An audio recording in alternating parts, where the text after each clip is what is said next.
বিধানসভা নির্বাচন এখনো প্রায় ৮ মাস বাকি। বিগত ২৫ বছরে ত্রিপুরা রাজ্যে কখনোই নির্বাচনের এতদিন পূর্বে ভোটের বাদ্যি বাজেনি।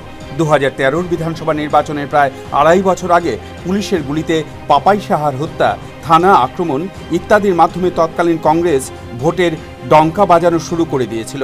কিন্তু কর্তার ইচ্ছায় যেভাবে কর্ম হয় সেভাবেই দিল্লি কংগ্রেসের ইচ্ছেতে বরাবরের মতোই রাজ্য কংগ্রেসের রাজনৈতিক লড়াইকে ধীরে ধীরে অথর্ব করে দিয়েছিল। কিন্তু এবারই প্রথম রাজনৈতিক প্রধান প্রতিপক্ষ বিজেপি নাভিশ্বাস তুলে দিচ্ছে রাজ্য শাসক দলের। গন্ডাছড়ার চানমোহন ত্রিপুরার মতো একজন সাধারণ বিজেপি নেতার হত্যা ইস্যুতে বিজেপি যেভাবে সমগ্র রাজ্য তোলপাড় করেছে, শেষ পর্যন্ত আগরতলায় বৃহৎ প্রতিবাদ সমাবেশ পর্যন্ত করেছে, সেই তুলনায় ছৈল্যাংটায় সিপিএম কর্মী বাবুল মজুমদার হত্যা ইস্যুটি নিয়ে শাসক দল লংতরাই ভ্যালিতে একটি সস্তা রাজনীতির বন্ধ ও কিছু ছোটখাটো স্কোয়াডিং করা ছাড়া আর কিছুই করতে পারেনি। নির্বাচনের ৮ মাস পূর্বেই বিলোনিয়া অমরপুর থেকে শুরু করে ছৈল্যাংটা কুমারঘাট ধর্মনগর পর্যন্ত আক্রমণ প্রতিরোধ পাল্টা প্রতিরোধে জেরবার রাজ্য। জাতীয় সড়ক ও রেলপথ দীর্ঘদিন ধরে অবরুদ্ধ থাকায় কাহিল রাজ্যবাসীর অবস্থা। উপজাতি অধ্যুষিত এলাকায় উন্নয়নের গল্প আর ধোপে টেকে না। বনভূমির পাট্টা বন্টন নিয়ে কাগজপত্রে বহু জরিপ দেখালেও বাস্তবে তথাকথিত বণ্টিত জমির সীমানা আজও চিহ্নিত করে দিতে পারেনি রাজ্য সরকার। পরিণামে উপজাতি অংশের মানুষের মধ্যেও ক্ষোভ চরমে। রাজ্যের কর্মচারীদের জন্য ৭ম বেতন কমিশন দেবার আগাম ঘোষণা রাজ্যে এসে বিজেপি সর্বভারতীয় সভাপতি অমিত শাহ করে যাওয়ার পরপরই তড়িঘড়ি রাজ্য সরকার কর্মচারীদের বেতন কিছু বাড়িয়ে দিলেও এবার আর বরফ গলাতে পারেনি। ১০,৩২৩ জন শিক্ষকের চাকুরি চলে যাওয়াতে রাজ্য সরকারের প্রতি যুবদের আস্থাও তলানিতে পৌঁছেছে। MGNরেগা সহ কেন্দ্রীয় প্রকল্পের টাকায় অনবরত হরিল্লুট চললেও আজ পর্যন্ত কোনো দুর্নীতিবাজ অফিসারের শাস্তির বিধান করতে পারেনি রাজ্য সরকার। এ রাজ্যে নারী নির্যাতন এমন মাত্রায় পৌঁছেছে, নারী নিরাপত্তায় এখন রাজ্যের নারীদের কাছে অলীক কল্পনা। রাজ্যের প্রগতিশীল সংবাদ মাধ্যমগুলো যথেষ্ট পরিণত হয়ে ওঠার সুবাদে কেন্দ্রবিরোধী একতরফা ও অযৌক্তিক জিগিরগুলো জনগণের মনে জায়গা করতে পারছে না।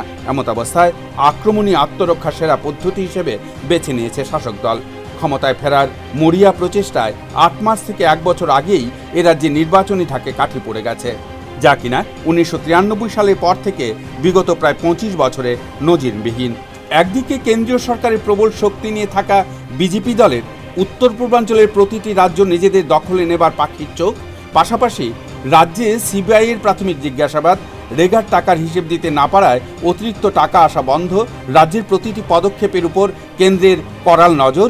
অপরদিকে স্বল্প অংশের হলেও সিপিএম থেকে এবং অন্যান্য রাজনৈতিক দলগুলো থেকে বিশাল সংখ্যক জনতার বিজেপিতে যোগদান, পাশাপাশি সিপিআইএমের কর্মসূচিতে পূর্বের তুলনায় যথেষ্ট নিষ্প্রভ অংশগ্রহণে আসন্ন সুনামির সংকেতই মিলছে রাজনৈতিক তথ্যবিজ্ঞ মহলে।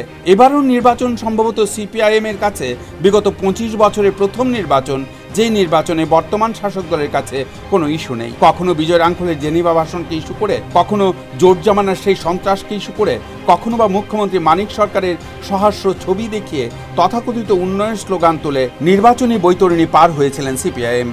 তৎকালীন বিরোধী দলগুলোর ওই সকল ইস্যুকে কাউন্টার করার মতো দক্ষতা ছিল না।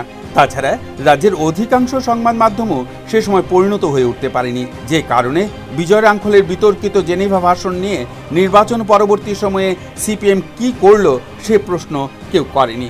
মানিক সরকারের ছবি দেখিয়ে উন্নয়নের গল্প শোনানো যে শুধুমাত্র ইট আর বালির উন্নয়ন, সে কথা আজ অন্তত রাজ্যের মানুষ জেনে গেছে।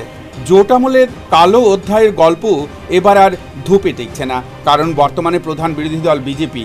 কংগ্রেস ছেড়ে যারা বিজেপিতে এসেছে তাদের বিজেপির শৃঙ্খলা মেনেই চলতে হবে। বাকি রইল সাম্প্রদায়িকতার গল্প।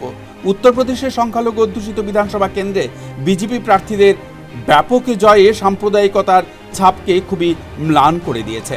কেন্দ্রীয় বঞ্চনার গল্প আজ হালে পানি পাচ্ছে না। তাহলে সিপিএমের কাছে ইস্যু কি? জোর করে ইস্যু বানানোর চেষ্টা হলেও বাস্তবে যুক্তিগ্রাহ্যভাবে সিপিএমের কাছে এবার কোনো ইস্যু নেই। তাই নির্বাচনের ৮ মাস থেকে ১ বছর আগেই শাসক দল রণংদেহী মূর্তিতে অবতীর্ণ। প্রশাসনিক আমলাদেরও সতর্কিত অবস্থান। মেপে মেপে পা ফেলছেন পুলিশ ও অন্যান্য প্রশাসনিক কর্তা ব্যক্তিরা। রাজ্যের সমগ্র রাজনৈতিক পরিস্থিতির বিশ্লেষণে নির্বাচনের ৮ মাস আগেই রোহিঙ্গা জনজাতির আসন্ন সুনামির আগাম আভাস পাওয়ার সংকেত মিলছে। ভূমিকম্পের পূর্বাভাসে পিঁপড়ে ও পাখিদের অস্বাভাবিক আচরণেও সংকেত পাওয়া যাচ্ছে। তবে কিনা শেষ ভালো যার সব ভালো তার, এই শেষটা দেখার অপেক্ষাতেই রাজ্যের জনগণ। Bureau report, news vanguard.